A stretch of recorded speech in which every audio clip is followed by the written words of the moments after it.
everybody. Ooh, it was crazy. But No, it hello, don't. I would tell you. everybody. Oh, I would thank never do you you. like that. That's okay. We are back for Dynamite Book, y'all. Y'all. Woo! There's a ton to talk about. How are you today, Dani? You know what? I am fantastic. I love mess. I love petty. Hey, come And on. so this show is for me, all right? So I'm gonna live my truth. That's that. How are you? How are you, Lyric? I will say, you want to know what's real? I know that women's match probably did you in, huh? Well, since you insist, I got my Club Venus shirt on and everything. I like to say this. Oh my gosh, my hair looks a mess for real. It was fine. But I was actually having a very bad day. A very bad day. It's been a really rough week for a lot of reasons. And I would like to say, Tony Khan and All Elite Wrestling, you put a smile on my face tonight. I have been giggling, gagging, screaming, hollering, squealing for the past 2 hours. Wow. Wow. I needed that laugh so bad. I understand it wasn't for everybody. It wasn't for everybody, but it was for me. And wow. Wow, wow, wow. What a time to be alive, folks. I have a lot of feelings, but you know what? Let's go ahead and let's get through the card. There wasn't a lot of wrestling on this card, so I'm gonna be honest, we'll probably fly through the matches. That is one thing that I didn't like about this card. I'm not gonna lie.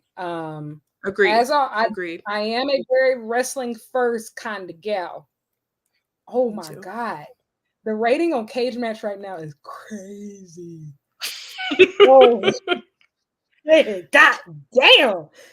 This Cage Match rating is nuts. Anyway, I was just using it to get the card lineup. We kicked off. It was supposed to be Dustin versus Swerve. Not Swerve. No, Dustin versus Joe. And then they ended up, Swerve comes out, attacks Samoa Joe. So obviously the match does not happen then. And then we end up pivoting to, wait, what happened right after that? Because it didn't go straight into the TNT title match. I'm trying to remember what happened right after that. Did it not? It didn't. I thought it did. No, I don't think it did. But you know what? Well, there was a promo. Somebody did a promo. I don't know. Whatever. Wasn't memorable. It wasn't. So we'll just go back into the match. But yes, we ended up having the TNT title match, which was Penta versus Adam Copeland. This one was the longest match of the night, which automatically makes it the best match of the night. This, I was really happy with this. I'm always happy to see Adam Copeland wrestle. Started off a bit slow, but by the end of the match, I was definitely locked in. Yeah, I felt like it started off a little bit slow. I didn't think so at all. I loved this match. And I loved it before I knew that there wasn't going to be a lot of wrestling on this card. I thought Penta had that old man moving. He did. No, he did. I'm not gonna lie. I think, how did I say it? I think maybe I thought it was slow because Cope didn't get like a lot of offense originally. Oh yeah, he was getting his ass beat.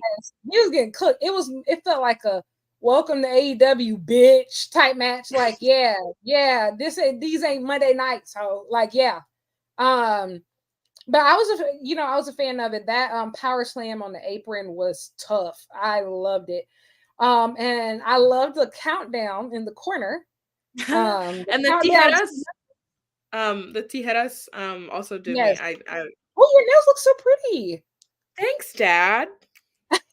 I need mine done. Oh my gosh, they look so pretty. But yeah, I enjoyed the match. Sorry, I was just gonna say the countdown clock is maybe the funniest and most self-aware, I would say, thing ever. Because they knew this whole thing was gonna be messy, which is my favorite part. They knew that it was going to be divisive, that it was gonna be Exactly. polarizing. And honest to God, that it had minimal to do with the match build. But sometimes you do things for the plot, okay? And the countdown clock is just absolutely a testament to that. They were like, you know what? Let's go all the way. If you're gonna do it, milk it for all the shit that it's worth. But sorry, the Cope Penta match, by far my favorite. Penta is just one of those guys that he's just doesn't matter how many pins he eats, he's still him. And And every he time had that shit on tonight. He had that shit on tonight. and every time he come out there, he gonna walk up and say Zero Miedo, and we all gonna do it with him always, every time. But I would like to see him start getting some wins, you know. Absolutely. But I you can say that about most people on the roster, though. Honestly, I will say I think that's the worst part of loving a company that has such a stacked roster is you have to come to terms and make peace with yourself that whew, for some of your faves to win, a lot of your faves have to lose. true. I would say though, I don't love AEW. That might be controversial to say. I just don't think I could ever love a company. You know, I love the idea that AEW presents and the option that it presents, but at the end of the day, you know, me and corporations don't mix. That's real. No. But sorry, go ahead. No, that's real. Anti-capitalism. Go crazy. Yeah. No, that's so real. But then afterwards, we had, Cope got attacked. He was winded too. Like he was winded. He was after that match. Penta had him working. I was not expecting them to go 20 minutes, but they did. I don't think Cope was either. Shit. Kept looking at the clock like, are you serious?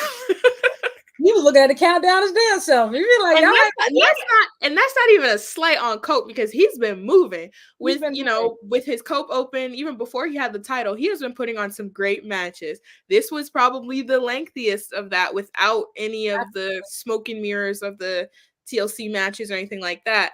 So, but yeah, I mean, it was kind of funny at the end. He was getting beat down. He was sitting over there like, oh.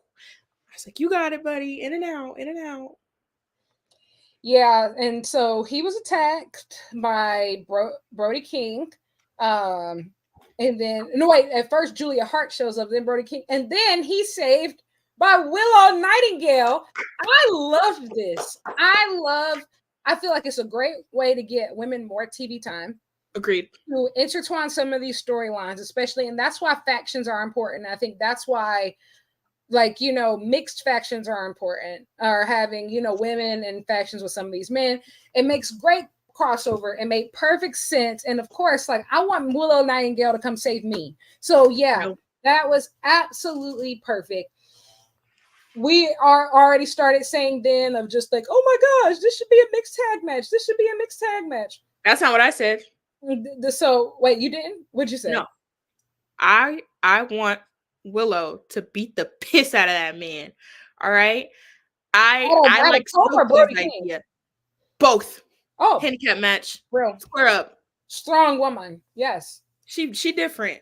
I like Stokely's idea. He said, you know what? I got a plan. I said, hear the baldy out. Hear him out. Yes. And so after that, where do we go after that? there was a promo after that. It was Hook.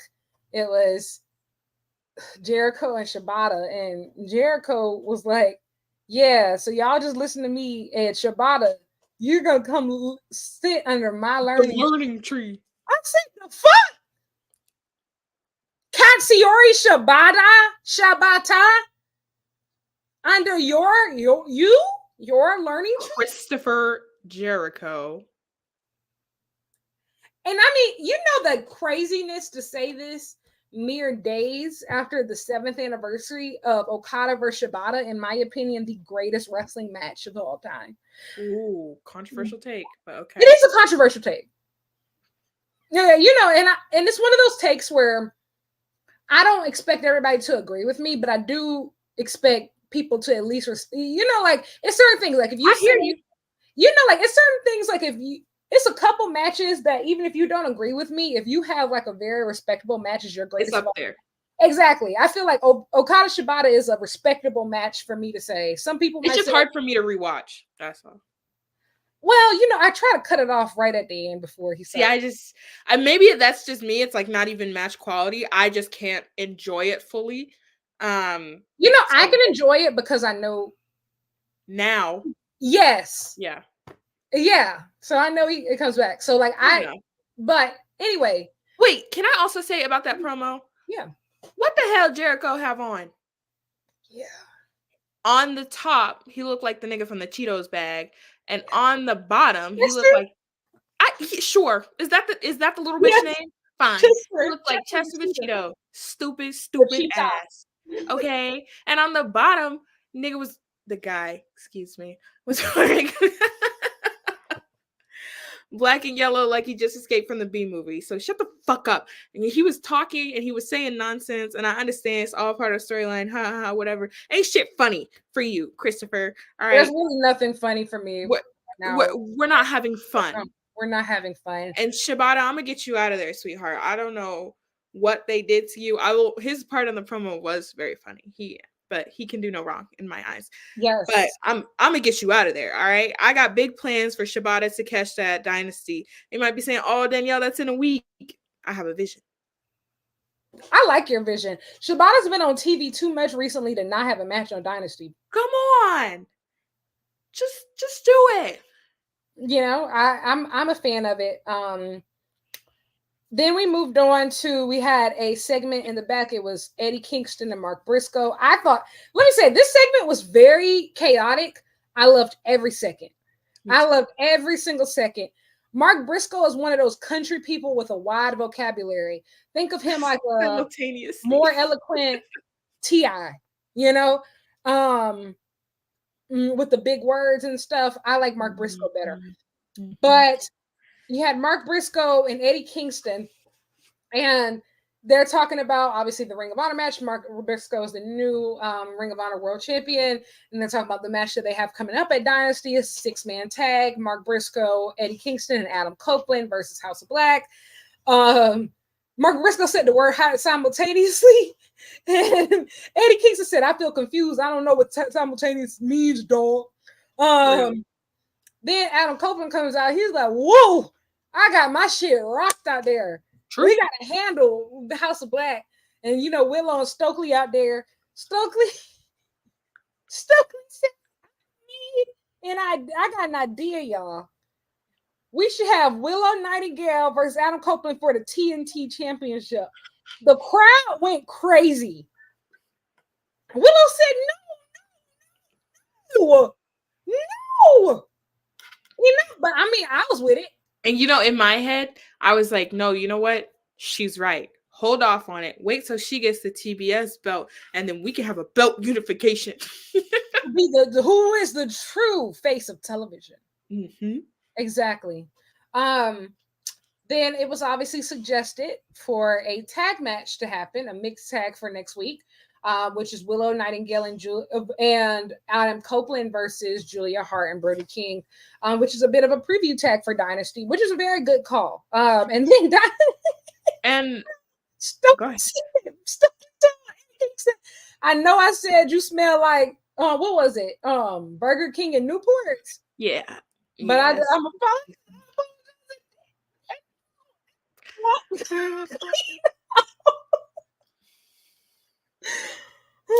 and you know, but I was going to talk about the mixed tag for a second. Let me put my hair clip down. But the mixed tag, I really like, obviously because it moves all the plot lines along, whatever. But I also really like, I think oftentimes we don't have the women's division. It exists in its own right. It's something that we don't integrate into the other storylines. Or if we do, they're only romantic. Like, you can't have friends and be in a mixed tag with your friend. It's always, you know, there's always some romantic implication, which to me, I like, it's cool sometimes, but I think we should also use it to advance plot lines like this one. So it's cool that Willow came out and she made the save because we don't see that often, you know. And I really like the direction of this moving in. I also think it's really cool because I know Cope was really just excited to work with kind of everybody in the locker room, everybody that he could.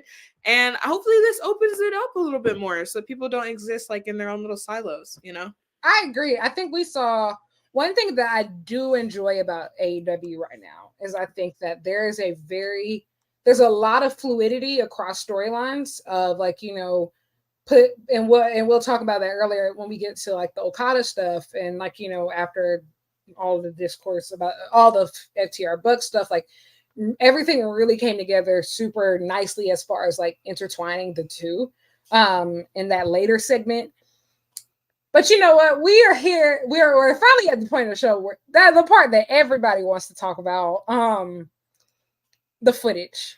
And I would like to say, before we got to the actual footage, shout out to my executive vice president because they set it up in the funniest way possible. I want you to know, I've been hoping, praying to God that the footage was delayed in time for my DoorDash order to get here.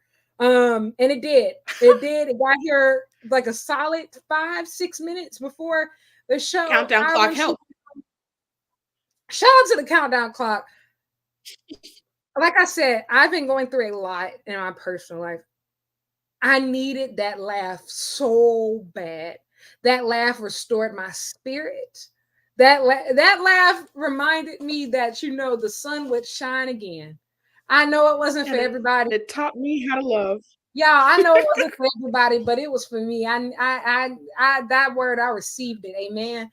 Amen. Matthew Jackson said, first of all, he had that scapegoat shirt on. Then he said, we didn't even have me weak, bro. We didn't even have time to pray. What? I was out there.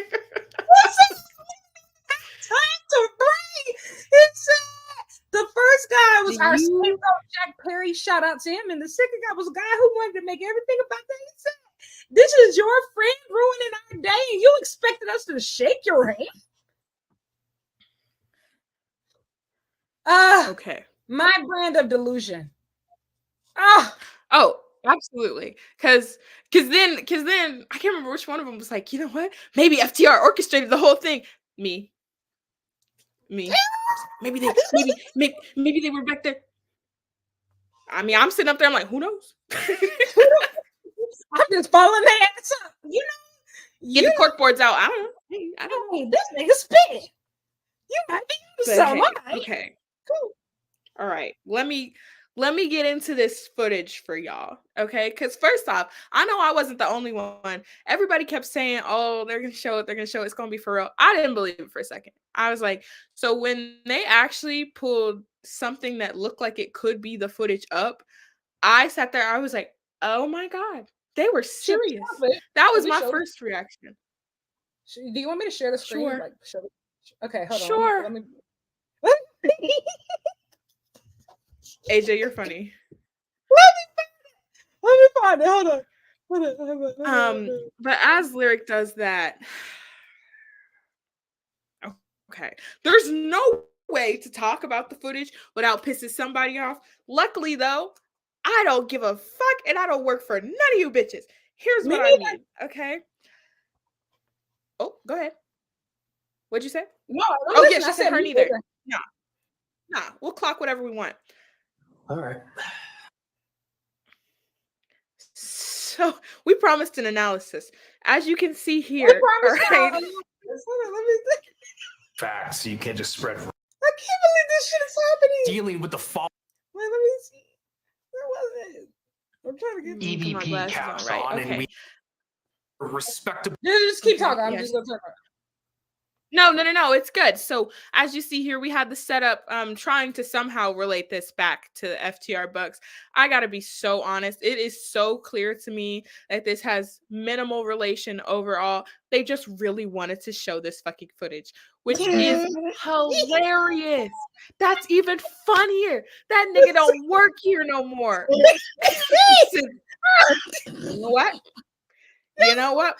But they know him. But they know him. That's that level of real hater shit. That's associating your ops with anybody that's ever breathed. You're like, why would you do that? Because okay. Oh, they scrubbed it from the internet. Man, that's some bullshit, man. That's some bullshit. Y'all done already. Y'all give me 20 minutes, I'll find it. I promise you. It's one thing about me, baby. There it is. Okay, yeah. So as you can see there, Jungle Boy Jack Perry is approached by a certain individual who might be referred to as Chicago Man going forward. All right, they appear to be having some sort of a conversation more or less. Samoa Joe, you can see in the background. There's lots of other people around. Conversation, Jack Perry seems to be unbothered but slightly confused by. He adjusts his hair and turns his attention back to Chicago Man. Chicago Man looks away, turns back, starts gesturing with his hands. Jack Perry seems to be a little bit more involved in, inflated. He's now putting his hands in his hair. Chicago Man pushes Jack Perry. Chicago Man has Jack Perry in a chokehold on the ground. Hook, completely unbothered. Chicago Man is restrained by multiple individuals. Noah Joseph pulls Jack Perry away. Chicago Man continues to yell at Jack Perry. Who's that? Is that Jeff Hardy? Yeah, Jeff Hardy walks away with Chicago Man. Jack Perry stands there confused, wounded. Now.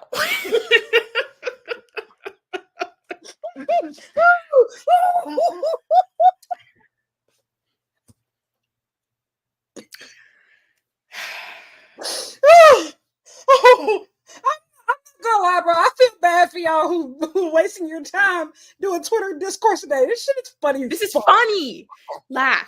This is funny. Okay. Now, here's what I'll say, right? Just overall, blanket statement. Taking this whole situation away from it. You shouldn't put your hands on your coworkers. No. Especially not the biggest show of all time. Like maybe don't do that, okay? But you know what else I'll say? That shit is funny as hell. And sitting there watching it and then having heard all the different stories and the escalations of what it was, but what got me, what blew me, bro, is the way y'all be talking about Jack Perry. Like Jack Perry shot the nigga. Jack Perry was standing there. Y'all acting like he built a bomb and detonated in that man's house. He didn't do that. His hands in his hair, just like this, and got clocked. He wasn't even touching, bro. It's like, and then my head hit the wall. Pow! And then my head hit the wall. But I had a praying grandmother. He's probably like, what the hell just happened? What the hell just happened? This nigga just lay hands on me? Backstage in front of everybody, right in front of everybody. And that's what kills me. That kills me, bro, because you got everybody standing there watching you do that shit. You know how confident you have to be that you could A, whoop his ass in order to start something like that, or B, that there ain't finna be no consequences or nothing, that you could just in front of everybody be like, you know what? Let's settle it like well, you know what? I think the reason why he had so much confidence, you got to think his match was next on the card. Everybody was already in their gear. They were the opening match of All In. Perry and Hook had just came back inside. Essentially, there's no way that you can take him off the card that quickly. All they could do is really the curtain is open. I think that's why the investigation part. And they said that like Tony was in that corner that we couldn't see. And so like we did see Punk like lunge in that direction. I will say like we don't have no video of that part, but he did go in that direction. I'm assuming that's where like the monitors were set up. But yeah, this is crazy. That's why the thing is they were very generous to let that investigation last a week because that footage is very cut and dry. And what the hell they find in the investigation is suspend Jack Perry. Now, I think Now- Tony did that because he was really upset. He feels like Jack took Punk away from him. Tony kind of loved CM Punk. He might still love CM Punk. Look, we all would have loved for it to work, okay? But sometimes you have to move the fuck on, all right? And as soon as bitches start swinging, that might be the moment. And you know what all this did though? This just made me giggle, because how in the world did this become this big huge thing? But also, CM Punk been walking around acting like the big tough guy, Chicago man, excuse me, been walking around acting like, oh, can't nobody fuck with me. First of all, wrong man. First of all,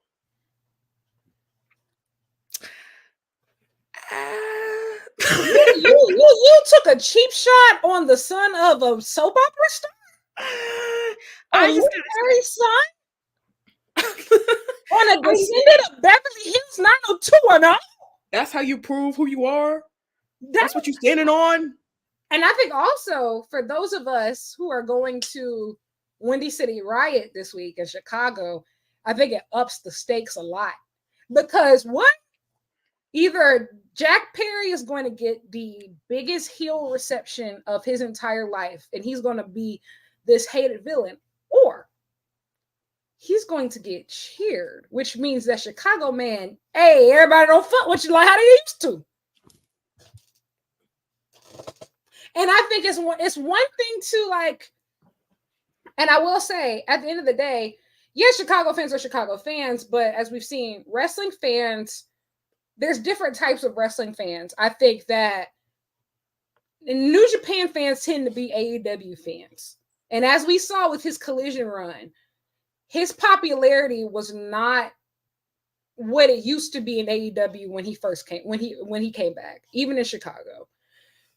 So it wasn't the same. Don't get me wrong. That first return to the United Center, absolutely.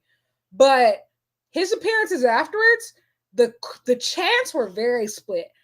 Forbidden Door last year, where I was, very, very contentious. And so, like I said, AEW fans tend to be New Japan fans as well. So I'm interested to see what the reaction is like for Jack Perry at Windy City Riot. And that's a good point, because believe it or not, I don't hate Chicago man. And you know what that comes down to at the end of the day? I don't know that man. All right. I don't know him. I don't know any of these people. I don't know them personally. So who am I to hate them on that level, or to even dislike them that strongly? What this got to do with me at the end of the day? But I do think that we are in a situation in which, to your point, like in a similar capacity, this may not make a lot of sense, but in a similar capacity to Mercedes, CM Punk fans are CM Punk fans. Yes. It does not matter where he goes. It does not matter, who he's fighting. It does not matter, those things don't matter to those individuals. And there are other like casual fans who enjoy the product and have their own opinions on him, whatever. But the people that ride heavy for him are going to continue to do so, and so you have these takes online where I'm seeing, first of all, a lot of y'all are too stupid to be speaking to me. At the end of the day, the vast majority of you are not intellectually capable of having an important conversation right now. So some of you will get no discourse from me. Absolutely. Others is just a difference of opinion, and like that's cool, that's fine, whatever. But people that are saying that this makes AEW look bad, does it make AEW look petty? Absolutely. Yes. Did they know that it was going to make them look petty? Absolutely. 100%. Does it also dispel some of the rumors about what had been going on about this situation? Yes. And so people sitting up here saying like, oh, the footage wasn't that bad. It wasn't this, that, or a third.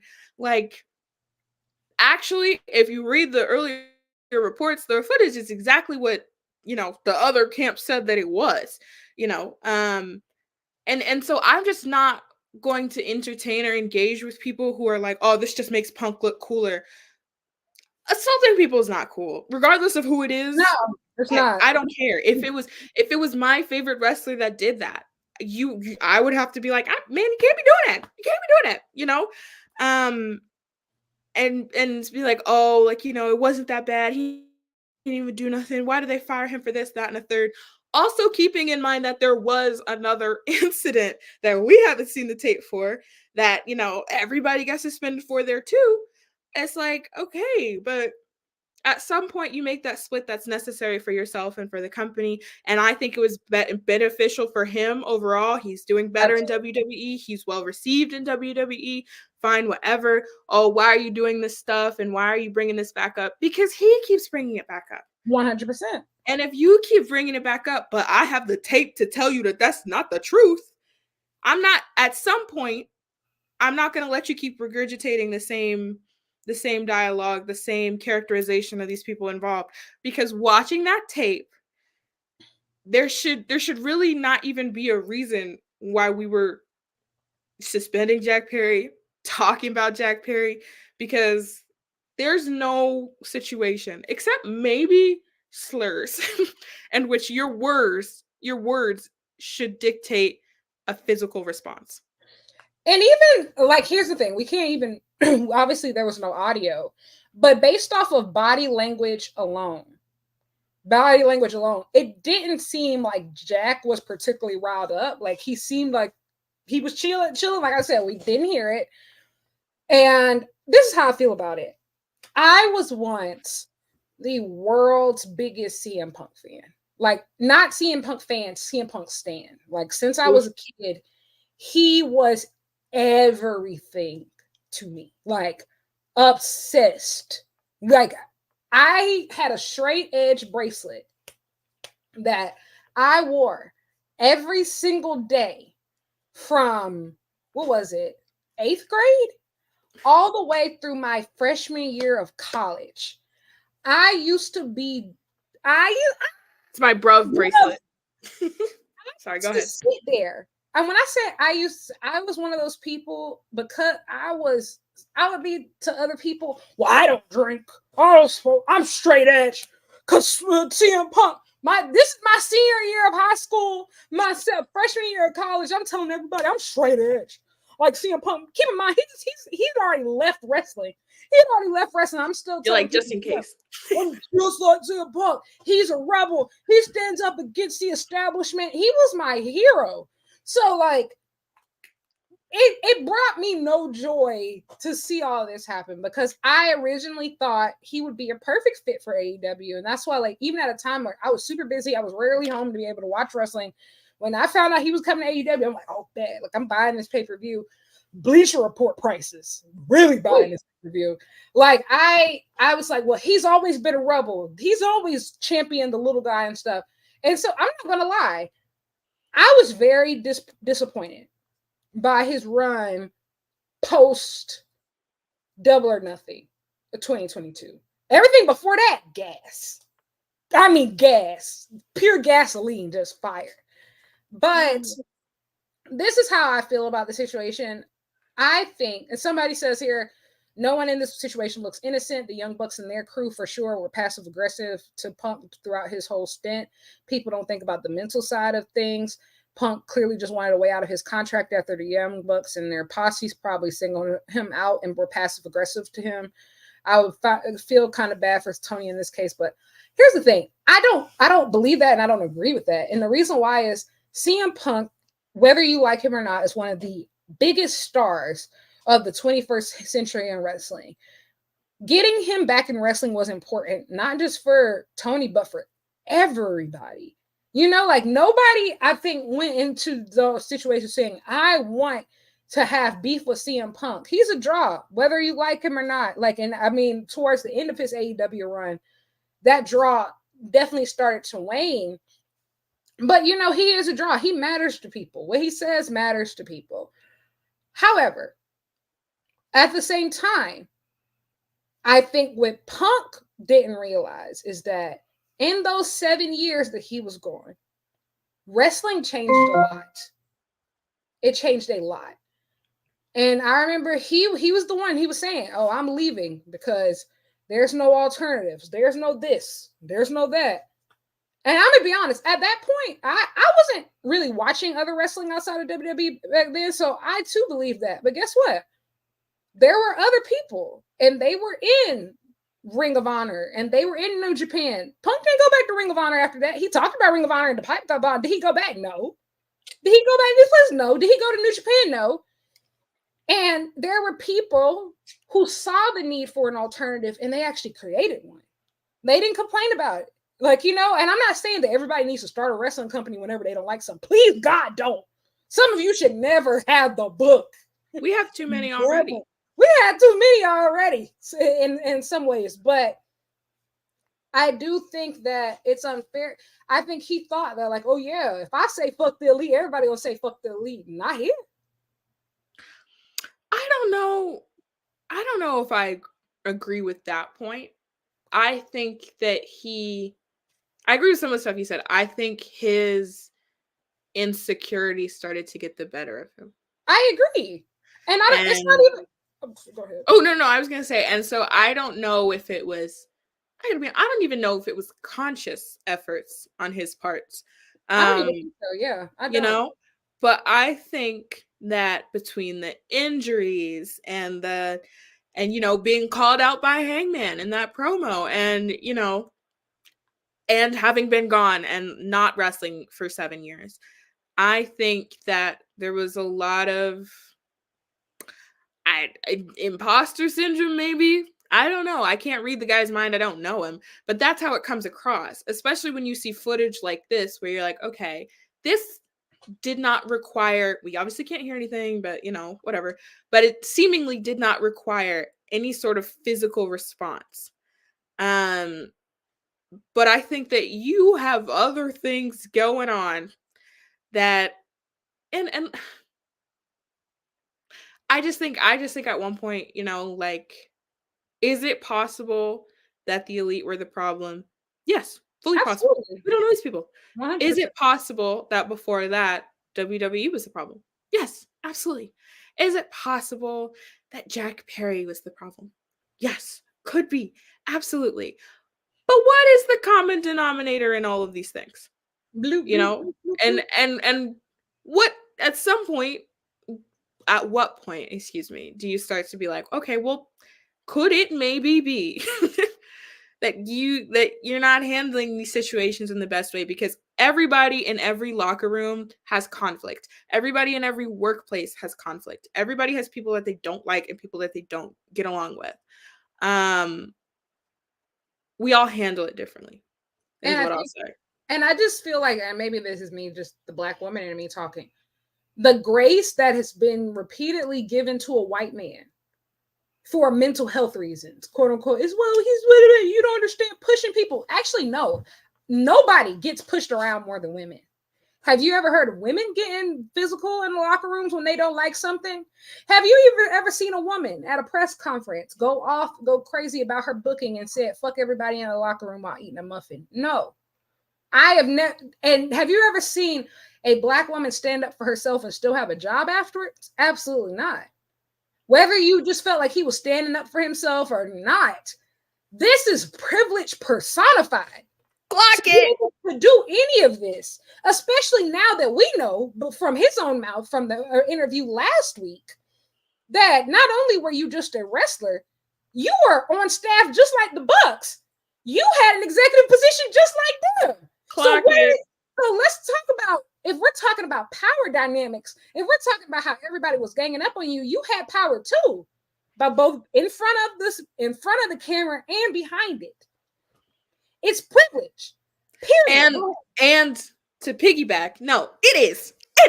And now for to get mad, because you're right, it is. Because not only, and the audacity, the caucasity, I might add, for you to do this, to be allowed chance after chance after chance, to have all this increased power, to know that you are this straw, but then to come out playing the victim in a victim narrative, and coming out and trying to characterize everybody else as a villain, trying to rewrite the story, because that's what you did. At the end of the day, that 100%. This footage is not what you said happened. That's not true. Nope. Now we could talk about all these different things, but to your point, the amount of grace and second chances afforded to you, it is hard for me to sit here and be sympathetic to this man in any sort of capacity at the end of the day, because all you sitting here, you collecting massive checks, you get to call anybody anything that you think of, and you got people that gonna back you regardless, and you know that, and you take advantage of that. In my own personal opinion, I don't know, but you know, and you take advantage of that. You know that CM Punk fans are going to be CM Punk fans regardless, and you think that you can leverage that to any position, to any company, to anywhere that might benefit you better, until you start getting any sort of conflict or semblance that you yourself with your skills at the moment can't hang, can't ball. And then you dip, and it's all everybody else was the problem. Everybody else was scared. Everybody else was this, that, and a third. It is not always mathematically possible for it to be everybody else. And let's just be real. And like, let's just, you know what, because I rarely speak on this situation on Twitter or anywhere, because you motherfuckers are just weird about this motherfucker. And I say this as a person who used to, there was a point where I would die in traffic for him. And I could say that y'all are weird. Y'all are weird, because at the end of the day that's how I can tell. Like you said, you're CM Punk fans, that's cool, but you were never AEW fans. And that's also cool. But like at the end of the day, there are a lot of fans that are genuinely AEW fans that were here before him, will be here after him, who were fans of the Elite, who followed them from Ring of Honor, New Japan, PWG. People, like, they have a very core fan base of people who have followed them. And it's just like, you don't dish it out if you can't take it. And let's just be real. We're talking about how both sides played victim. Both sides played victim. I'm going to say something controversial here. And I'm not saying this to stand up for the Bucks or try to cap for them, but guess what? Until tonight, that was the first public thing we've ever heard out of their mouth about any of this. Any of this. The Bucks don't do press anymore because of this shit. Ever since Brawl Out, they don't do press anymore. BTE is over. They barely do any interviews anymore. And the Bucks used to be known. Actually, that was one of the reasons they became so beloved, for being interactive with their fans, right? For having these deep relationships with their fans, of constantly talking to their fans. And as a Bucks fan, I could tell you right now, they don't barely do meet and greets anymore. They don't do press. They don't do media. They're not like they didn't. On the off chance that there might be a question in relation to this, because now that's the thing. This is going to follow all of these people for the rest of their careers. 100%. Deservedly so or not. And after seeing this footage today, I'm like, I hope that this is not Jack Perry's legacy and Jack Perry's story, because it shouldn't be. Because what the fuck did he do? You know? So like, come on, free Jack Perry, bro. But we're not sitting up here trying to say that CM Punk is a villain, that CM Punk is this, that, and our third. What I will say is that in the past few years, he has not been the same individual that he claimed to be before he left wrestling. Yes. This voice of the voiceless, you're not that. You're not that. It's okay. You're here to collect. You're doing commentary on the pre-show for Mania, sitting next to the Miz, who you told to go suck a blood server. You know. Yeah, a Saudi blood covered dick. Yeah, and and I just think that it's one of those. If you got a problem with Jungle Boy, then maybe the problem is you. Well, and I'm gonna be honest. If I don't think we'd be talking about a lot of this if that press tour last week didn't happen. It was nasty. It was disgusting. The fact that for the biggest show of the year, WrestleMania, every single top star, everybody interviewed was piling on AEW. I'm gonna be honest, they are right. I would do the same thing, and I will be honest. Even as a content creator, me and Dani talked about this like this week, of just feeling like you can't even defend yourself sometimes for speaking out about certain things. Of like, I personally feel like I can't defend myself sometimes because or say certain things without getting jumped on. So I can only imagine how a company feels. But I got her. I appreciate you. Getting But I know dragged. what you mean. That was disgusting. Between Punk last week, Pat McAfee, who else was asked? Triple H, who now he got clocked tonight. We gonna get there. He got his shit clocked. He got clocked tonight. He did. That was actually my favorite part of the show. But no, but to your point, right? This whole thing of like taking the high road. You should take it to most hell. of the time. You 9 should most of times the time. out of 10, when they go low, we go high. But 1 time out of 10, just to remind them bitches that we not playing limbo, I get a fucking show. We go to hell. Look, sometimes you just have to remind people that you're not to be played with. And that's what I feel like this episode was. I don't think that we are ever going to address these things again. I don't think we'll ever see another episode of AEW that is this petty with this minimal wrestling. This was a direct response to a direct hit. And they've gone blow for blow with WWE before. But this time they had a tape that told most of the story that they needed to tell. So, and to be quite honest, let's just be real about it. WWE is in a boom period right now, easily. But they are also, I believe they are aware that this boom period will not last forever. Shit is coming out. More and more stuff is coming out. Not only is this, and I'm not saying like sexual assault cases are normal, but sexual assault cases, we've dealt with that before, right? We've dealt with that before. Sex trafficking? Honey, y'all saw what they did to Diddy? Y'all saw what they just did to Diddy? The Department of Homeland Security pulled up on him in 2 locations simultaneously. And they were literally in California and Florida at the same damn time. Right. So if you think, and I've read all of Diddy's court documents. Do you know that Vince McMahon's court documents is twice the size of those court documents?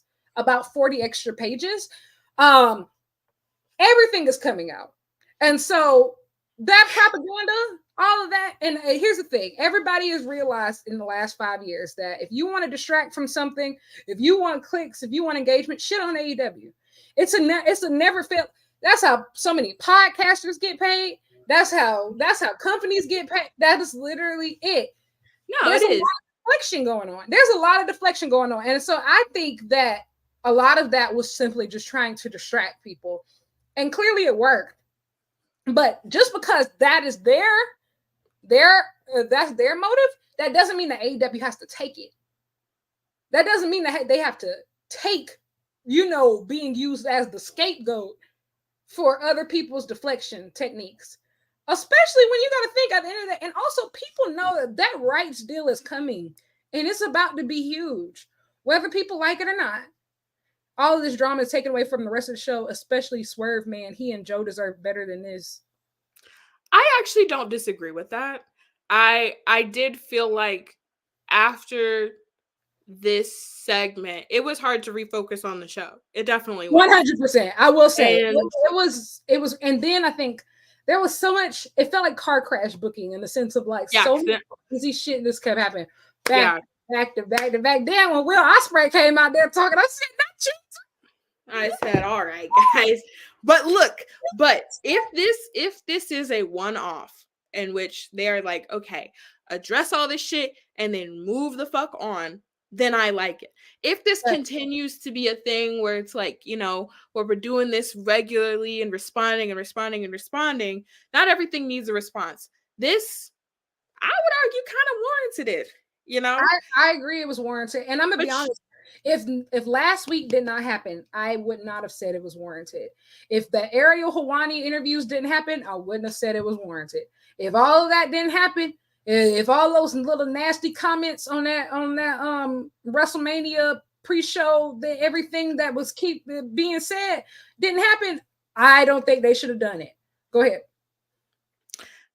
Just one last thing about this footage, which I want to underscore again. To me, more than anything, is funny. Funniest shit I've ever seen, bro. What the fuck is going on? But I want to say, Chicago Man said in that interview, "How I didn't punch somebody. I just choked him a little bit." You can't do that. And I feel like we all moved on from that so quick when he's like, "Oh, he didn't even." You still can't do that. Imagine? And I'm sorry. It just goes back to the privilege of I've seen. Look right now. You know what? Perfect example.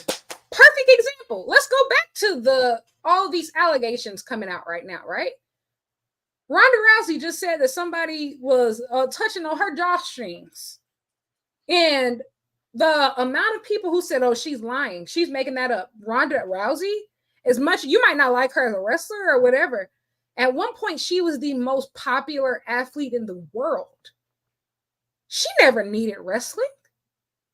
What did she have to lie for on Drew Gulak?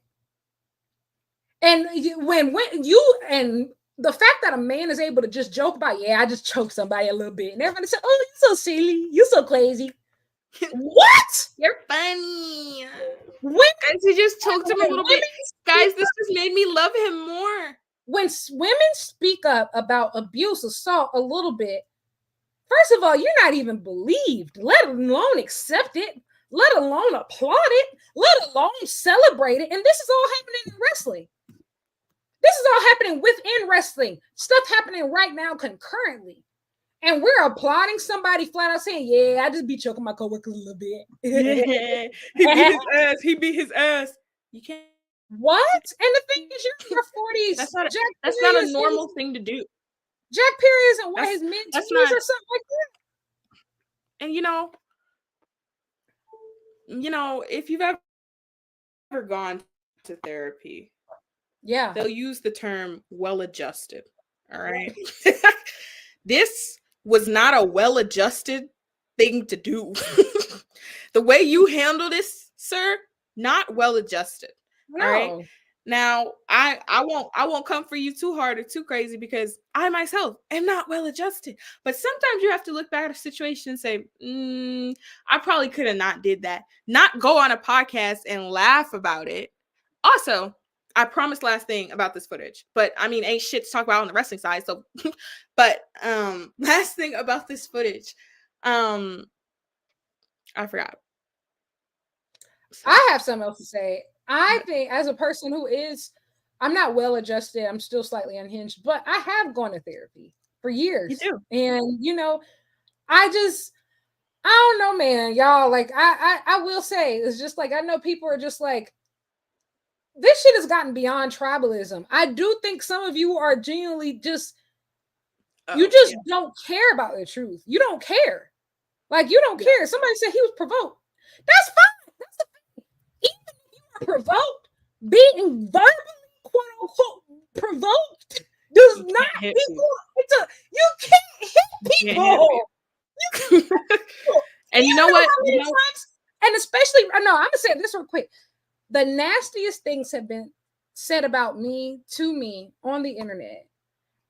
More nasty things have been said about me on the internet in the past 4 months than probably in the last 4 years in my actual day-to-day life.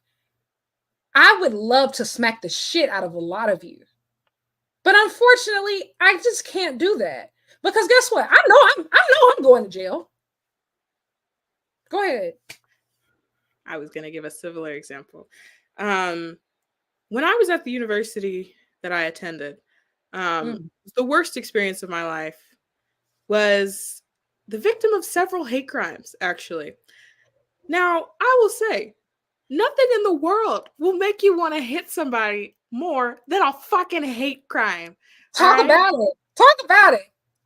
But my ass knew good and damn well that shit don't hold up in court. It doesn't. Regardless of what is said, regardless of what, unless you're in a self-defense type situation, which you look at this footage and it straight wasn't. You cannot stand in front of a judge and say, Judge, Your Honor, I was provoked. Okay. Okay. Like it just doesn't. And tonight, me and Lyric are the judges, the juries, and the executioners. Okay, that's what it comes down to. I have reviewed the evidence and found your ass extra guilty. Okay. Yes. It What doesn't get like they that's said you did. You did. at the end of the day, that's truly what it boils down to. You can think that anybody said whatever, they could have called him every name in the book. They could have said this, that, and the third. It doesn't matter. You put your hands on somebody, all bets are off. And the fact that you put your hands on people twice, and you still like that like I'm sorry. Like and you still walk around being like, oh, why are they like that? Why are they like it's that? Just like there's so many people in wrestling who just they try to stand up for themselves a little bit, and most of them are women or people of color, and they have gotten their entire careers taken away, and they've literally lost their livelihoods because of trying to stand up for themselves and never got to like hit somebody that they don't like. These things just simply don't happen. So no, I'm sorry. He was provoked is not a good thing. And that's not. And last thing I'll say, and I promise last thing this time. Yes. But right, like when it first happened to me, I was like, you know how simple this is in my head, right? Oh, he was provoked. Okay, let's say you get in a bar fight. All right, somebody provokes you, pisses you off. You swing on somebody you probably shouldn't. You get in a bar fight. You get thrown out of the bar. All right, you come back the next weekend and the same thing happens. You're going to be asked not to return to the bar. 1000%. Whether people provoked you the first time and the second time, whether, whether you are now involved in two things that don't make you look great. And I have a business to run at the end of the day. And you are scaring the customers. You're scaring the employees. You're scaring the hoes. All right. You got to go. We have a business to run. You have got to go. Video only made Punk a martyr. The crowd was chanting his name tonight. This was a mistake. Guess what? I got something to tell you. Oh. Guess what? Mondays and Friday nights, you can see him. You can see him on. Guess what, y'all? Guess what? You can see CM Punk on Mondays and Friday nights. You don't even. Guess what? You don't even. Not right now, because. He's still showing up just to talk and run his mouth. Yeah, so y'all can still. That's what he do. That's what he does. Guess what, y'all? You don't even have to watch AEW. I know that sounds crazy, but guess what? Hear me out. You can go see him. You can go rewatch WrestleMania. You can watch him like talk. You can watch him do all of that stuff. You can watch him take pictures and hug on all the people he said he hoped die. All that. You can go see it right now. Right now, today. You can go. You can go. You can go. You can go watch all of it. Guess what? And I think that's what matters at the end of the day. This is why wrestling having options matters. It's because I'm gonna be honest. Some of you bitches, I don't want at the table. I don't want you sitting next to me, across from me at shows. I don't want some of y'all in my mentions. I don't want you in my comments. I think that segregation in wrestling is a great idea. As far as having different products, different strokes for different folks. We are not all equals. We are not all created equals. We are not created equals. It's something that I really hope that I never have to encounter in real life, that I never have to have a conversation with face to face, because I think I will lose brain cells. And so I am so glad. Why do you can't spell brain cells? That there are options that exist to keep us separate, because that's where we belong. We need to stay separate. Separate but equal is crazy. No, we're not equal. Separate. That's what I said. Separate. Are you implying that we're the white people?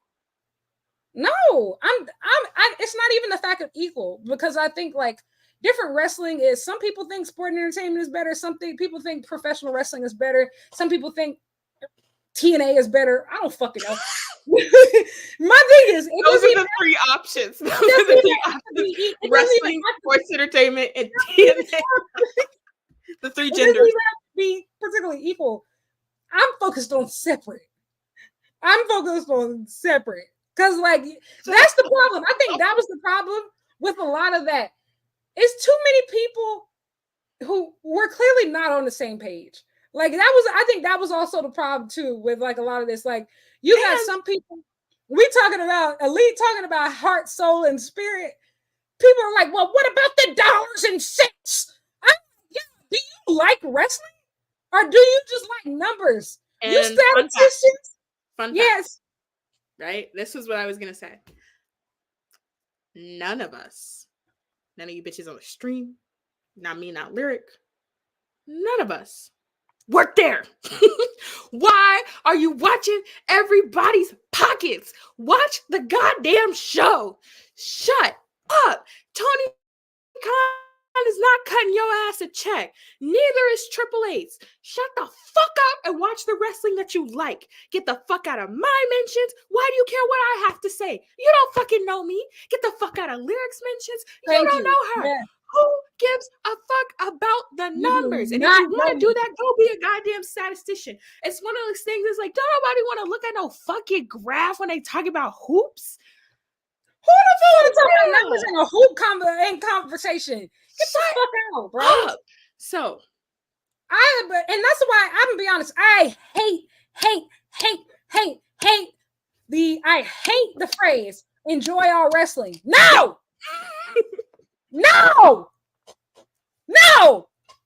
I think you should be aware of all wrestling. Absolutely. You should try all wrestling. Absolutely. You should figure out what you do and don't like. Absolutely. And once you find out what you do like, love on it. Embrace it. Stick with it. And when you find out what you don't like, hell up. What you don't like, stay far away from it. The problem is a lot of you feel like you have to make yourself suffer every week to hate watch something that you know you don't like. I know WWE isn't for me. I clock in for Big Four pay-per-views. I check in on my faves, see how Bianca and them doing, and I cheer on my faves, my queens. I buy their merch. I watch their stuff. I watch their clips, and that's enough for me. I know that the general product is not my jam, and that's okay. I'd rather focus on the things that I do like, which is why I do this show. I like Dynamite. So, I'll talk about it. Mind the business that pays you. Exactly. None of these businesses pay you. So that's how we feel about the Chicago Man footage. I gotta be honest though. This is gonna lead to so much more discourse and so many more opinions. I don't care that much. I really don't. I haven't cared since maybe Brawl Out, or I was like, you know what? I don't know these people. I stopped caring at All In. I think it's because I was actually at All In, and I remember we had 2 sets of seats. Me and Charlie from Listen, me and Charlie from Wrestle Peers, we had 2 sets of seats. So we had bought seats on the floor, but we also had press seats. We left the press box right after 0 hour to go down for the main card. And I remember the first match that happened, CM Punk and Joe. And by the time that Young Bucks and FTR happened, even on the floor, we could hear and see other people. Everybody's on their phones staring like, they're fighting backstage. They're fighting backstage. Oh my gosh. In real time, it was literally fucking up people's day. Experience. In real time. Like I saw it face to face and then getting online. When we went back up to the press box, all the media's talking about it. And it's just like, at this point, my thing is, and that's another reason why I'm so grateful for Options of Wrestling. Nobody needs to be there that don't want to be there. Nobody needs to be, and I mean that for WWE too. Like we've seen people get out of their contracts to go to AEW. We've seen AEW people get out of their contracts to go to WWE. And I think that that's a great thing. That is a beautiful thing because, especially in today's workforce, you all know this. There's nothing worse than being at a job you hate. There's nothing worse than being at a job you hate. And I think that it's just really soured wrestling to the point to where people feel so it's not even like, oh, I like this thing and I don't like this other thing. It's now become, I like this thing, hate you. but this other thing shouldn't exist. You should die. Oh, CM Punk left AEW, go WWE. AEW should just die now and just stop existing. We don't need it anymore. Everybody give it up. We don't Pack need it up. it anymore. It's over. And that part is fucking insane because I don't like WWE, but I don't think they shouldn't exist. Number one, most recognizable company in the world. Wrestling needs them. Wrestling needs them. At the end of the day, they are the most accessible company in the world. Two, you know how many people they employ? Those are people's jobs. Why would I ever root for somebody to not be able to feed their family? Well, man, go on with that shit, man. We need to move on.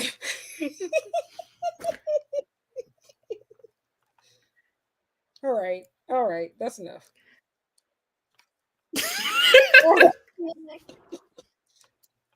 All right. Anyway, after that, I'm gonna be honest. I'm just gonna speak. Case closed. After that, I want to talk about Ospreay. Yes, we went. Well, that's actually next. We went to Will Ospreay. Oh yeah. Will Ospreay. Bald and Criminal were there, but we didn't care. Oh yeah, they did a promo. I'm gonna be honest. I do agree. They talked for too long, and I did not care. I do agree that they should have done a rebuttal. I'm gonna be honest. I don't believe that the rebuttal should have happened then. I think that they should have saved it for Collision. I agree. R for what is it? For Dynamite last week. Why was the crowd cheering for Punk? Because nobody was paying attention, and it made them look corny. Yeah, I wasn't really here for it, but I'm not the biggest FTR fan, but hey, yes. Then Will Ospreay came out, and Renee's like, "How do you feel about Bryan Danielson?" He said, "Actually, first of all, we talk about what he said, why were his pants that tight? His pants are always tight. No, he looked like he was putting film one of the mega videos. He had them pants on like he was trying to show the world something. I said, that's my king. All right, girl. That's my king. Listen, somebody put a poll out this week about the most popular AEW wrestlers according to the girlies. And he said, "Oh, I'm behind. I gotta catch up. Yeah, I gotta catch up." I think that he'll get. I will say the fact that he has this sizable of a margin now, and he just got here, is very, very, I think, encouraging for him. I think he's fine as hell. Yes. Well, yes. I didn't think so when he was in New Japan. It's something about this AEW air on him. Maybe it's the lighting. I don't know. Maybe it's the camera lighting. But hey, no, he looking kind of good. Sorry, go ahead. But yes, the Billy Goat. Renee said, "How do you feel about Bryan Danielson?" He said, "Well, actually, I want to talk about nose first." He said, "This is y'all." Talk about said me running from the ground. Me, William Ospreay run from the ground. Well, not he said. Talk about me flying from UK and Japan back and forth, back and forth, back and forth. I'm not talking about me. I know that ain't who I think it is. And I know that ain't who I think it is. He said, "I know somebody ain't telling me that I'm running from the grind who literally they got on by grinding on the boss's daughter." I said, "Woo! Cut that tea! Cut that tea!" And you know what I love about Will Ospreay? He should have Triple H should have left him alone. He should have left him alone. That could have been avoided. And now look at you. And look at you. And what I love about Will Ospreay is, love him or hate him, when he cuts a promo and when he holds a mic, I believe every word that man says. And I don't understand why Triple H, of all things that you could say about Ospreay, you could talk about his style. People say that his matches are repetitive. People say this, that, and a third, which all things that I don't necessarily agree with, but are like criticisms of whatever, makes sense.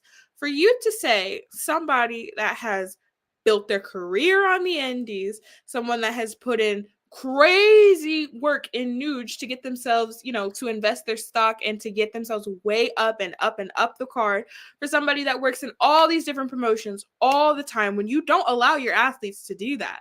For you to be like, oh, he's running from the grind. I'm sorry, guys. The things that man puts his body through, that's just something that's just blatantly untrue as a criticism. Just you wrong. Pick something else. That's just wrong. Lying. You should have picked something else. You could have talked about his old tweet. She could have talked about, is that and the third. You had material. You chose the wrong things. And that's what I was saying last week, real quick. Men can't hate the right way. They don't do it. They don't know how to do it. They can't do it. They don't know how to do it without either saying a slur or lying. Or just lying. You have to be obic or istic in some way. Or istic. Or lying. Obic, istic, or just flat out fucking lying.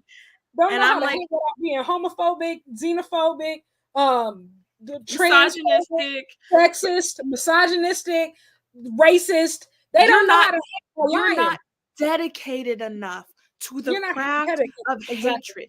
Do not open your mouth until you have enough materials to ruin this man's life, okay? And you can do all of that without having ever crossed those lines. And that's really what I try to get across with Black Girl Wrestling, is I'm like, I am the biggest hater you will ever meet.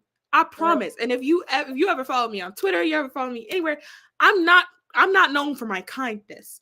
But what I don't do is cross those lines. And men can't do it. I don't know why Triple H took those shots in particular at Ospreay of all people, because everything that Ospreay says comes across as so real and so candid that you're sitting there and I'm like, well, you know what? I'm right there with you, Billy Goat. I know. I think it's because Ospreay is very authentic, even in the sense of things that he has said in the past. Like this, even when he's wrong. Even when he's wrong, he means it. I will say he takes a bit more accountability than just about any wrestler I've seen. But I was such a wanker, wasn't I? I was so stupid, bro. I was so dumb, bro. Is that your best Ospreay impression? I was so dumb, bro. I was just so dumb, bro. I'm just a bro. Buddy, what I'm saying, what was I saying, brother? I was just a young kid, bro. I was so stupid, bro. But I'm just so thankful, bro. I got my missus, bro, and I got my kids at home, and I'm living, bro. I love AEW, bro. And you fucking changed my life, bro. Fucking changed my life, bro. It's real, and I'm gonna be honest. And even like CM Punk laughing at the tattoo, at his tattoo. Your wife has the date that she won the Divas Championship tattooed on her neck, bro. And your ass got a Pepsi logo. Relax. And so like, let's just be real. My thing, you want to know why I hate, and I've said this numerous times. I hate when people in wrestling try to make other people in wrestling feel like dweebs for loving wrestling. Like, this shit is real. Fucking nerd. We all are. That's why we're here. Some of you might be so corporate and above it. Like, listen, I was at not All In. I was at Revolution. And guess what? All my friends, they got matching tattoos of scorpions for Sting. Now, I didn't get one. I was having some skin flare-ups at the time, and I was a little scared, and I'm not going to lie. I got to really survey a tattoo artist before I get tattooed, because I'm dark-skinned. I'm black. And so I do be having to check it out. But we really love this shit. A lot of people really love this shit, and trying to make people feel lesser for loving this shit I think it's really corny, and I also think weird. Will Ospreay is one of those people who has worked probably one of the craziest schedules in wrestling history in the past 2 years. And I think I tweeted this, something similar to this, and I was saying, like, a lot of people said that they wanted an alternative, but it's very clear that y'all did not. Because guess what? People's goals are changing. Yes, it made sense that a full generation of wrestlers, all they could see as their mecca, all they could see as their destination, all they could see as the big one was WWE and WrestleMania. That makes sense because they grew up in a generation where all that existed was WWE. Everybody who grew up in that generation between WCW and AEW, guess what? All they ever wanted was AEW and WrestleMania. And that makes sense. But guess what? Now people's goals have changed. People want different things. Guess what? Working 300 days a year and being on the road 6 days a week and only having 1 day off and having all these matches a week and then not being able to wrestle how you want and then having to change your entire move set and ability and having to completely give up your name, image, and likeness, all for the sake of having a WrestleMania moment that may or may not be guaranteed. And reportedly, less money. And less money because we know y'all was lowballing people. And I'm not gonna lie. And you know, it's not attractive. And go ahead. Did he protect me? No, I was gonna say, and you know, my thing is just on a general basis, like not even like wrestling related. I just think it's so funny when people are like, oh, you voted for the grind, you this, that, and the third. Yeah, I am. Why would I want that? Why? I can sit here and be happy and workers for real. They're mad. Talk about run from the grind. I don't want that. Y'all are not pro workers for real, and I'm tired. You got it. Exactly. Y'all are not really pro workers. You are not with the labor movement. You really don't care about workers because there's no way that when wrestlers are finally getting paid sizably more, and guess what? They're still not paid enough. Wrestlers are getting paid pennies compared to other sports. And I say this as a woman with a sport and entertainment management degree from the #1 sports science institution in the country. Wrestlers are getting paid pennies compared to other sports. And considering what they do day in and day out with their bodies, and don't even get me started on WWE wrestlers because they're doing all that, plus the community service, plus they're doing these media appearances, plus they're always on the road. They're doing this, they're doing that. They're not getting just about as much. They're not. Ain't you don't have as much creative freedom and license? Ain't you can't even own your name if you leave?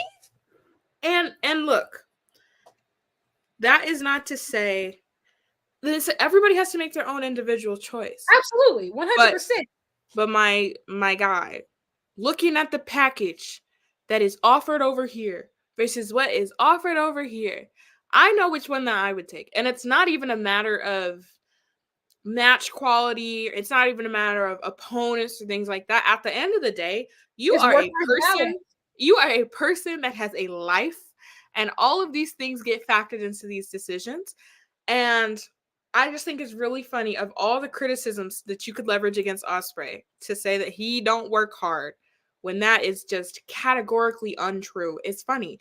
And I think that it just kind of goes to show, like, we kind of said it before, like, it used to be the only selling point that you would need at WWE, which is, we're WWE. Why would you want to work anywhere else? You know?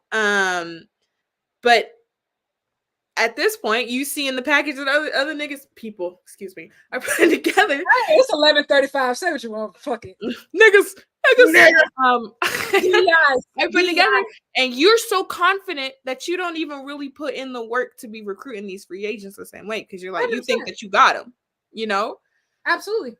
And I think it's also WWE ain't really looking for free agents for real. I'm gonna be honest. Like, it's not even just like, oh, they have NXT. WWE is still, as we saw this past weekend, very reliant on part-timers. It's going to be a long time. Everybody's always like, Braun Breaker and all these people are going to be main eventers of WrestleMania. Hopefully, one day. Hopefully, one day. They wasn't even on the card this weekend. Him, Braun Breaker, and Tiffany Stratton not being on that WrestleMania card was a travesty. And I don't understand how that happened. Nevertheless, you know, at the end of the day, work-life balance is important to a lot of people now. And guess what? That wasn't always a thing. Look at Dark Side of the Ring. What was the root of a lot of those issues? What was the root? A lot of people had to turn to drugs and different things to keep their bodies moving, because guess what? There's no health insurance. There's no retirement packages, benefits for wrestlers. People weren't able to do. Guess what? And let's just be real. A lot of these wrestlers back in the day were terrible fathers. Terrible fathers. And women couldn't even be mothers and wrestle at the same time. Let's just be real. Let's clock that tea. So all of this balance it wasn't happening back then. Think about all of the guys right now talking about their kids nonstop in wrestling, talking about their kids, being there for their kids. That was not happening 25 years ago.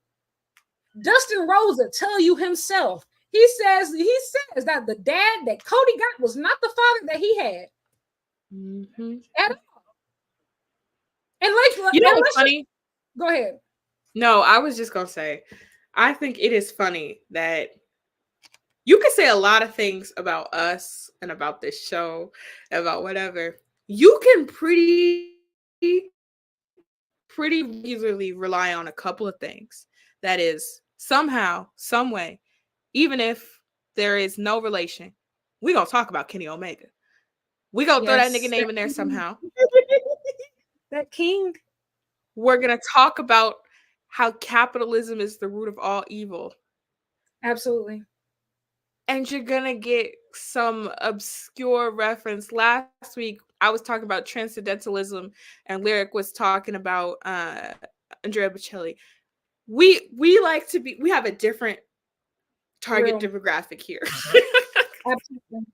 We know our audience. I just, as you were saying that, I was just like, we can promise you something different. That's for damn sure.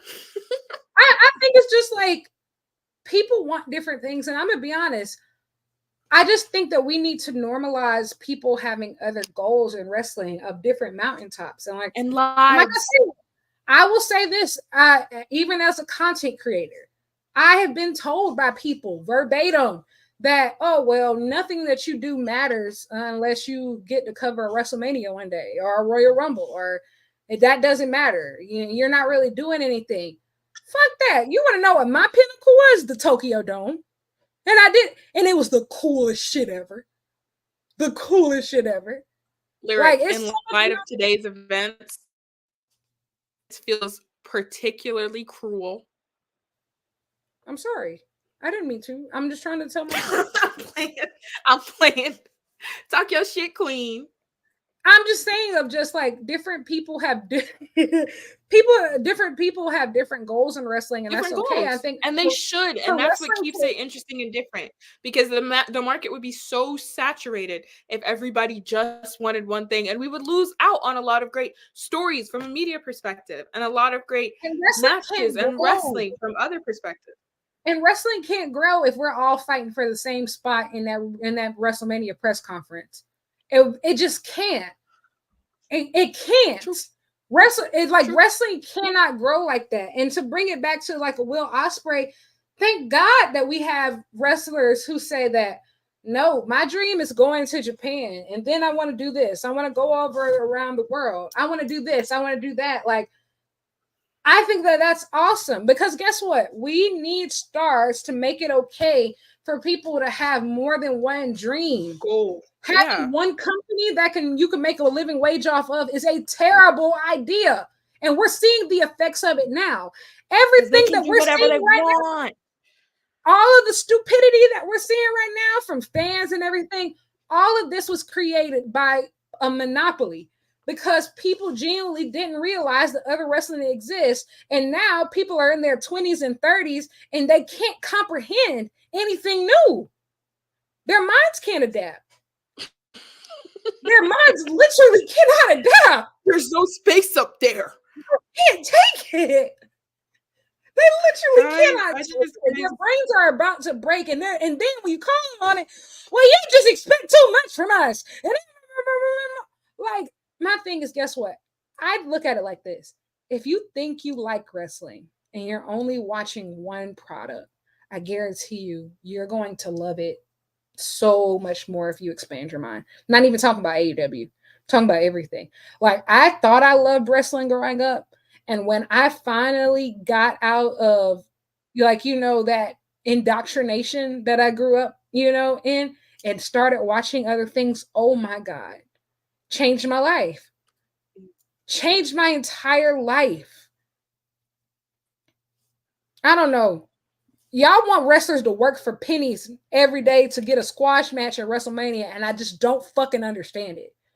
I don't understand it. Guys, oh, I'm sorry. I got ADD. Go. I was saying, guys, I hit 1,000 followers on Twitter, which means that now I will officially be doing my ranking of AEW wrestlers that I trust to lay my edges. So keep an eye out for that. And 2, we gonna have to wrap this up soon because I have to keep my Duolingo streak. Oh yes. Let's what's next after that? Shout out to Will Ospreay. After that, I'm gonna be honest. I just want to talk about my bro. I just want to talk about what? the women.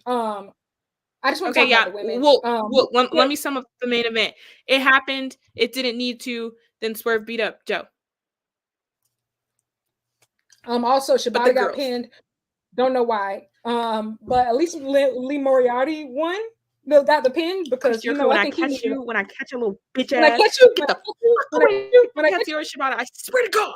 Sorry. Also, the Okada squash was decent. I ain't gonna lie. When Big Kazu reached for the mic, I popped.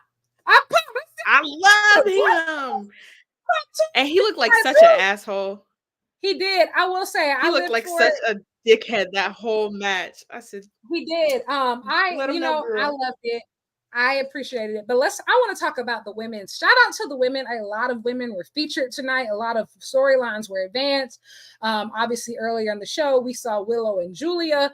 Then later in the show, we had this champagne toast between Toni Storm and Thunder Rosa. Deonna Purrazzo, Toni throws the drink in Thunder's face, and then Deonna comes out to save her, and then she's like, "Girl, fuck you." And I said, "Oh, okay, well, that's something." Then we had Mariah May come out. Toni gives her a big wet one on the cheek. And Mariah's just done. Everybody's been kissing her lately. Ugh, I love her life, that queen. Which time out. I just want to say the boys are really behind, okay? In the sense of justice and equity, more boys need to kiss. Yes, but not like now, when Dax Harwood Will Ospreay? Yes, him. No. He's not invited. Ospreay? I know that. Well, yes, I know that Ospreay is invited, but Dax is not. Yeah, I'm agreeing. We're in agreement. Yes, I have a short list of men. I have a list of men on the AEW roster who are allowed to smooch others. You just step into my office. I have my people call your people. But any member of the elite, please do. Any member of the Blackpool Combat Club, plus Ospreay, Takeshita, Swerve, Jay White, you can come. You are invited to this party. Actually, please do. Yes, please do. Come on in. Take a knock on our door. Who is it? But one thing that was very interesting, Mariah May was wearing Toni Storm's Stardom gear. And the reason why I knew this was her Stardom gear was because Toni Storm wore that gear to Forbidden Door, and in the presser, somebody was like, "We noticed you wearing your Stardom gear." And she was talking about, that was one of the times that AEW was asked if a Stardom relationship was ever going to happen. But that was already interesting. I would like to say, a lot of people have been talking greasy about Anna Jay, this, that, and the third, but she has improved considerably, a lot in that ring. Sure. And I do think that she deserves more credit for that. When them girls, they started off with chops. I said, what the hell? That first chop? I said, who are you? That first one echoed, baby. I knew Mariah was about it. But Miss Anna Jay, you've been in a booth. I can tell. You've been in the lab, sister. I was a fan of this match. They did really well. They did really well. They did everything that I personally wanted from them. And then afterwards, I wasn't expecting, Mariah got the roll-up victory. I was not expecting Anna to attack her afterwards. Put her in the Queen Slayer. I mean, I had a feeling this morning that Mina was going to appear, but I didn't know that was how she was going to come out. But then I heard that, and I would just like to say, I'm so prepared. I'm prepared for this exact moment. I couldn't speak. I'm gonna be honest. You and Daniel Garcia were my first thoughts. That's why I couldn't even. I'm gonna be honest. I can't tell y'all what happened in that main event. I can't tell y'all what happened in that main event. I was still tweaking. Nothing. I am still tweaking. Honestly, now that I'm thinking about it again, we spent so much time talking about the tape thing, but now that I'm thinking about it again, I just want to sit here and cry. Wow, God is so good. Listen, Mina. People were saying, "Who is this girl?" I said, "That's the light of my life, Mina Shirakawa." Y'all, the disrespect. Mina didn't have to say anything. She didn't even do her little dance. And people, obviously the crowd were, but eventually she just wins over everybody. The crowd was lame tonight anyway. I'm not counting that. But she, she has a way of pulling everybody in. She brought in her champagne. She poured it in Mariah's mouth, and then she just kissed her. And I said, God bless now America. We're down 4 kisses. I said, y'all, I will say the fact that they have been telling the story since last week that it spans Stardom, Ring of Honor, and AEW, and potentially New Japan this weekend, still unsure. Wow. And really cool. I never want to hear people say that women don't tell, the women aren't getting stories. This is a story, and this one is deep. And this one is the long-term storytelling has years been long. Clap that tea. Y'all, I'm just so excited. I'm so happy. Clap Venus is here.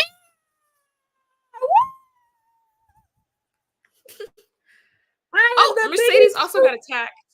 Oh, I was just about to get into that. And then we got... yeah, you're good. What the fuck? Facing Azumi on Collision. No way. Y'all just be lying in here. Hold on. Hold on.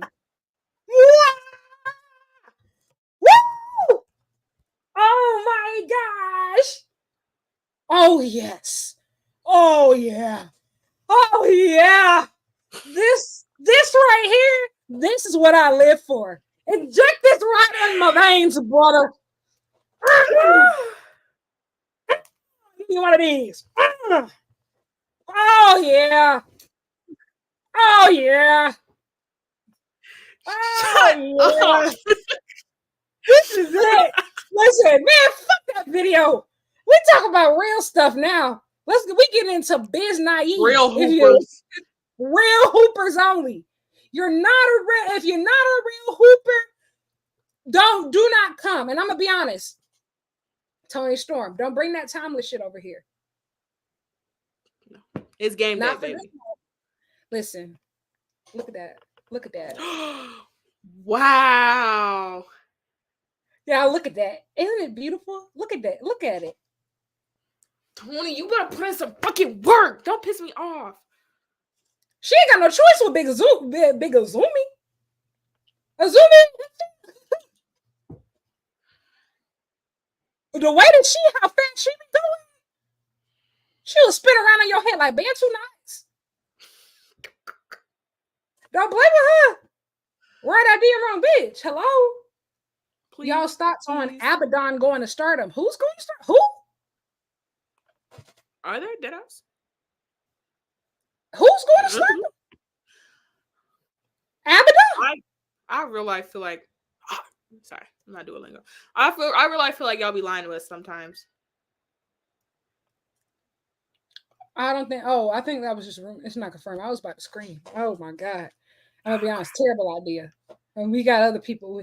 We got more people who need to go. I'm gonna be real. There's a few people that I think should go before Abaddon. I'm not a big Abaddon fan. I'm not gonna lie, and it's strictly off of the in-ring work. I haven't seen anything that particularly excites me, and it's strictly off of. I see flashes and glimpses of them in the ring, and I'm like, okay, I could see this, but it's never consistent enough for me to think that you should get a title match, or you should be next up. But I'm with you. I would send other people to Stardom before that. Absolutely. And it's truly no shade or anything. It's just no. It's all based on. If I had to build a roster of people, I'm not sure that I would include them on that yet. That's all. Yes, exactly. And if I could only pick one person to go right now, I think it would be Anna. I think she has the most gain from the experience in Stardom. So just my personal feelings. And then we had a big interview from our CEO, Mercedes Moné. She was talking with Alex Marvez about Double or Nothing, where she has been announced to have, somebody said it was Mariah and Mina and Donna Del Mondo. No. They were in Club Venus. Club Venus started off as a subunit of Cosmic Angels, eventually became its own unit, and it originally became, and then it eventually morphed. So basically, when Donna Del Mondo dissolved, Micah didn't have a faction, who's now World of Stardom champion. Her and Mina decided to merge together to create a super faction, which is Empress Nexus Venus, which is EXV. So more of the story, no, they were never in Donna Del Mondo. No, it's fine. Thanks for asking the question. So I could clear that up. And somebody asked, what do we think about Mercedes not wrestling until Double or Nothing? I'm going to be honest, I don't have any particular thoughts on it, because the thing is, I know for a fact that if she's not wrestling until Double or Nothing, that's not really a booking thing. That's probably an injury thing. And so I want her to be healthy. I would hate for her to get in her first match and get injured again. So I'm willing to wait. And honestly, at this point, we have no choice but to wait. And I wish. Oh, I'm sorry. I didn't mean to cut you off. I don't know what's going on with me today. I do wish that we maybe would have said that flat out, so that there wouldn't have been anticipation for a dynasty match. She did say it, I think, last week, but I think I think I would have had her throw that in her debut promo, which is, I'm still not here, not ready to go quite yet, but I am the CEO, and so I will be keeping an eye on everything, and this, that, and the third. I'm not sure I would have involved her directly with the Willow storyline yet. Yeah, I think it was one of those things to where I felt like they had to push her out, just because, if I'm not mistaken, she's been under contract since January, and so I know she cost a pretty penny, so I'm sure Tony clock in. You got to do something. Hey, listen, even if you ain't gonna wrestle, you got to do something. Ain't no way you just go sit here until May. Just sit here and get paid till May for doing nothing. So I mean, I understand, but I do think that they probably should have been a bit more transparent. Oh my gosh, look at you, Takesha. One day, baby. I'm waiting for you. But yes, I think that there's a lot of different things going on here. I really enjoy the fact that Mercedes, she really is just like corporate bucks. She believes she's the face, and she's very clearly a heel. These red herrings, she's trying to convince everybody that, Willow's not who y'all think she is. She's not innocent. Like, she pushed me, girl. And you flat out said that you haven't even watched the match back. If you watched the match back, Willow was nowhere near you. You fell. To you, my CEO, I believe her. Willow was nowhere near her. Who's to say? Who's to say? She got in. Well, clearly that doesn't fucking matter about anymore. I said she clearly the truth, even if it's on video, is. I know. It's just so absurd, because, like, if you watch the video, Willow is nowhere near her. She's literally on the ground waiting, I think, like, allegedly. You wouldn't get it. And Mercedes went up on that turnbuckle and she fell. She slipped. It's just so funny. And then she's like, did I slip? Did I fall? Did she push me? I don't know. And I think Mercedes, this is one of those things where her overacting really comes in handy, because it's just like, she's just gaslighting everybody. And I think it's really great. Somebody said, what are the thoughts on Statlander being the mystery attacker? Listen, I think it could be cool, but also I kind of think that Stat might be on Mercedes' side, low key. And actually, we never saw Mercedes get hit, y'all. We just never did. It could all be a setup. It could all be gaslighting Willow. Devil situation. Who knows? It could be maybe Adam Cole. Please, God, no. Somebody said, I think Red Velvet would do good in Stardom. I agree. She would. Shout out Red Velvet. Agree. Red Velvet would do great in Stardom. And she's a person I would love to see her in a match versus Azumi or May Sarah, one of the high-speed girls specifically, because Red Velvet, she quick. Them hands quick. I like that. Somebody said Bryan Danielson and Claudio versus Hobbs and Kyle on Collision. Yes! I think, Tony Khan, if this is your apology for not having a lot of wrestling on Dynamite, I accept. No, I don't accept it. I need it on this Wednesday's Dynamite. Oh, well, I do think there's a lot of. I think we're going to get a lot of wrestling on next week's Dynamite, though. I better. Most of the I like the matches that have been announced so far. And also, isn't that the Go Home Dynamite? Next week is the Go Home Dynamite for so next week is so we better get a lot of matches. I do think try to figure out, because they already did the Swerve and Joe contract signing. I wonder if they're going to do a contract signing for somebody else. I wonder if they're going to do a contract signing for another match. I hope not. Maybe. What should my sign say? I'm making a sign. What should it say?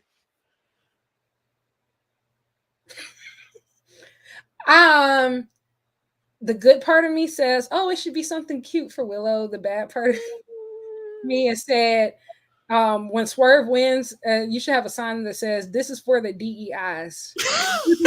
Strictly for my DEIs. Consider it done. DEIs, yeah. Consider it done. But yes, I'm very proud of the progress for the women tonight. The women were the most stable part of the show. I will say the most stable part of the show, the women, 100%. And as far as stable, non-chaotic, I liked everything that Cope did today. He was my. I did too. I did too. But I really did enjoy the women. But shout out to the girls always. Mariah May, girl, everybody wants you. Everybody wants you. All about Mariah for sure. For sure, you right on. But yes, we finally come to the end of the Dynamite book, guys. What an episode! It was a long one, but it needed to be, because needed to be long, because there's a lot needed to be said, and the world needs our nuanced takes, because a lot of you guys are dumb. Not our viewers, but a lot of people out there who are going to share their opinions are not that smart. So. Listen, you want to know, this is probably the most watched episode we've ever had. 837 people on right now.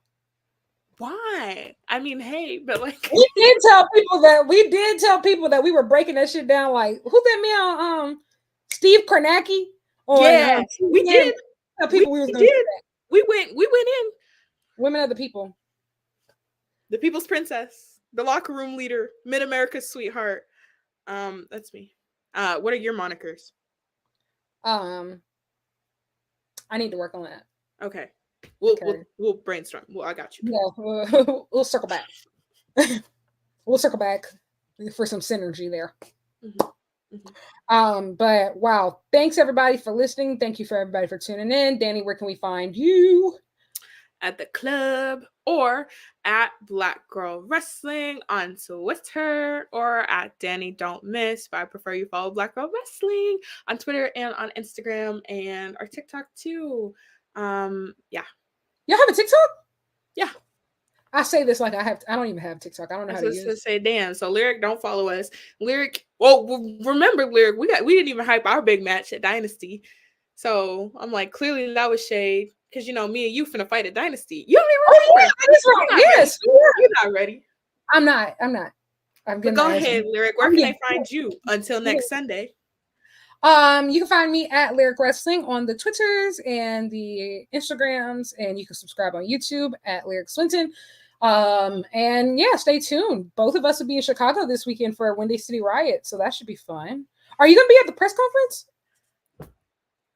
Oh. No. But I'll see you Friday. Yeah. Yes. Somebody said Lyric and Dani, Tony gave us the first title match for Battle of the Belts. I hate Battle of the Belts. Hook has to defend the FTW title versus Shane Taylor. Oh, I think they might actually do a title change there. No. I think they might. For FTW. Who knows? I'm gonna be honest. At this point, if God don't do it, it just won't get done. It just won't get done. Because But how many Battle of the Belts we done had and how many titles done changed? 1,000,000 and 0. I don't give a fuck. Battle of the what belts? yeah. But I digress. Thank you, everybody. All 851 of you tuned in for listening.